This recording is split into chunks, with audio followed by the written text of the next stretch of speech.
Putting your audience in the shoes of the main character is something any good film is able to do. Ron Howard's ability to do this in A Beautiful Mind is one of the main reasons he won the Best Director Oscar in 2002 for the film. The film follows the story of mathematician John Nash. Initially, he's unaware he has schizophrenia. He then becomes conflicted and eventually accepts that he has it. The film tries to illustrate what John Nash thinks of his illness at each stage. Pivotal in showing Nash's development is the portrayal of the characters he hallucinates: Parcher, Charles and Marcy. At the start, Nash has no idea he has schizophrenia, and likewise we, as the audience, also have no clue.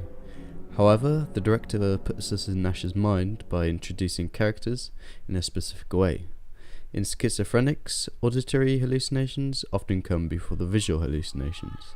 Therefore, in each scene with a hallucinated character, the character is heard first, then seen. Ron Howard does this time and time again. An auditory cue, You've been in here for 2 days.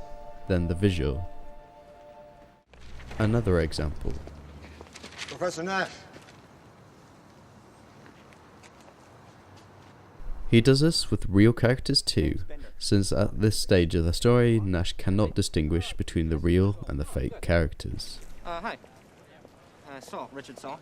Howard also uses shots from Nash's perspective, although not straight on.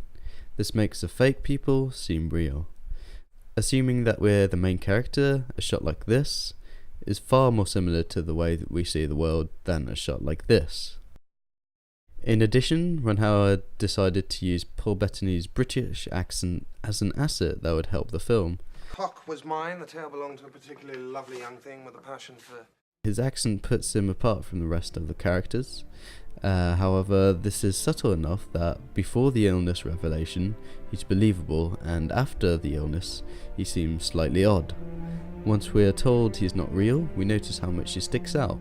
He's a blonde British guy in an otherwise all-American set of characters.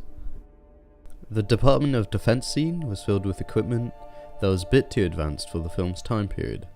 It's so brilliantly done that subconsciously perhaps we notice that it seems a little fake, but we don't question it. It's a film after all. This is to put us in Nash's position once again. He accepts his hallucinations even when they don't seem realistic. On a second viewing, we may notice that the scene looks a bit fake, and we might laugh at some of the lines the film expertly gets away with. He just implanted a radium diode. Don't worry, it's safe. The isotope decays predictably. As a result, these numbers change over time. Even the music is used to subtly suggest Nash's hallucinations are not real. A car scene in any other film would have a fast-paced soundtrack, but the music composed for this scene is calmer, as if it's a dream. Yeah, take this. I ain't shooting anybody. Take the goddamn gun! No! What also sets the fake characters apart is that they're hugely influential and know Nash inside out. This is due to the fact that they're imagined by Nash himself. Find a truly original idea. That's the only way I'll ever distinguish myself. It's the only way that I'll ever... Massive. Yes. Commit this list of periodicals to memory. Scan each new issue. Find any hidden codes, decipher them. But pizza... Now, pizza I have enormous respect for. And of course, beer.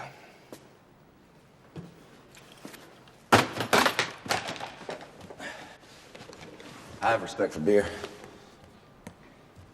I have respect for beer. This is another subtle clue that they're different to the real characters in the story. Overall, in the first part of the film, we're made to believe that the hallucinations are real things that are happening, although on a subconscious level, some things don't seem totally real. In the middle section of the film, Nash battles with the idea that his friends are fake. In a pivotal scene, Nash becomes extremely confused about what's real. This is shown through completely ignoring continuity here Oh, Christ, John, please, do what he says. and here. Move, soldier. We then see a special camera move. In a previous scene in which Nash has a light bulb moment and cracks a code, the revolving shot is used. The same technique is used here, since this too essentially is a light bulb moment. Marcy can't be real. She never gets old. As it becomes clearer that his fake friends are just that, the real characters are, most of the time, introduced to scenes normally. We see them and then hear them. Remember that at the start of the film this wasn't the case. In contrast, the fake characters keep getting introduced through sound first. This creates a greater divide between the real and fake characters, as Nash is also better able to distinguish what's real and what's fake. This leads on to the final act, which shows the diminishing importance of Nash's fake friends to him. You are not real! You are not real! At the start of this act, they still haunt him. Nash finds himself arguing with Parcher. Listen to what he shouts out. Ladies and gentlemen, the great John Nash! It's like deep down he's never been able to forget a small instance all those years ago. Gentlemen, the great John Nash. Initially, the fake characters annoy Nash. They stick to him like glue.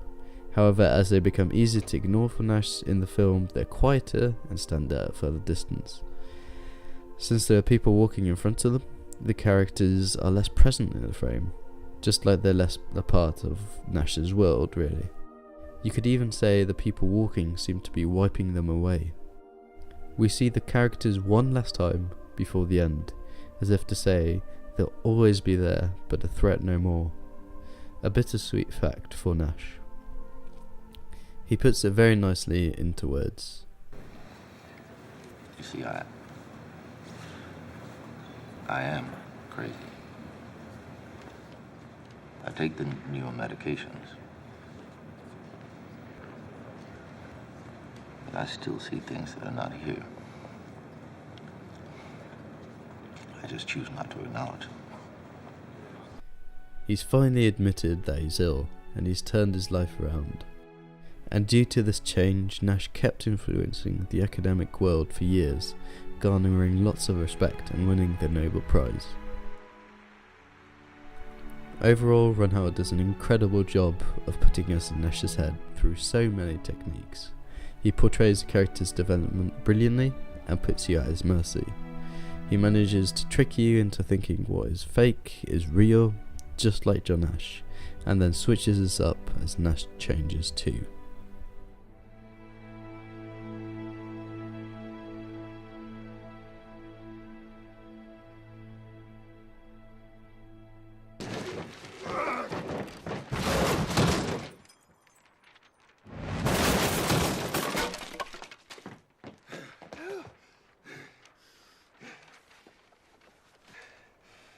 It's heavy.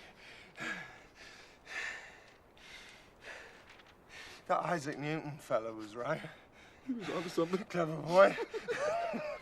Don't worry, that's mine. Come and get it. Oh, God.